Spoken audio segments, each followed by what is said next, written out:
mbégte waar bu baax a baax am nañ mbégte bu baax ñu ngi jaajëfal ñëpp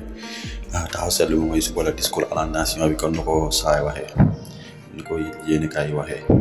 Macky Sall war a def kàddu mujj ci 2022 bi di wax ci am du safee dara mais tamit gars yi su fekkee ko sawat mooy waa patriote yi waa Pastef yi waa Yewwi loolu manque de respect la président bi wax dëgg bool mais manque de respect la tamit président wax ni fàtte ko am lu mat 14 jeunes sénégalais tey su fekkee musul yëkkati discours ba wax ci loolu musul yëkkati ay kàddu ba wax ci noonu nañ leen def nangam manque de respect la amoon na ay ndaw yu doon dem immigration clandestine ba des si géej gi président de la république yëkkatiwul kàddu yooyu yàbbi jaale sax seeni askan te bi France amee ay kii président de la république day ñëw taxaw bi ne tiwit masawu leen métti lu affaire yi te bu Sénégal amee métti président kii yooyu yëpp manque de respect la kon nag booy manque de respect sa askan di manque de respect askan ba tey ñu taxaw dañuy fépp kon bul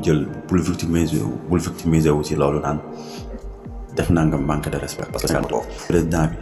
amaana li mu war a déplacé moo tax a joxe woon boppam waaw kon nag suba ñii dañ yëngal fii président dina wax fii ay kàddu ñi nga fi am na imaam yi nga xam ne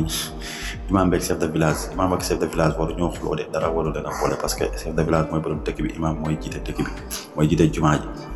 kon war nañ ñi mën a rafet seen dëkkin war a rafet seen nekkin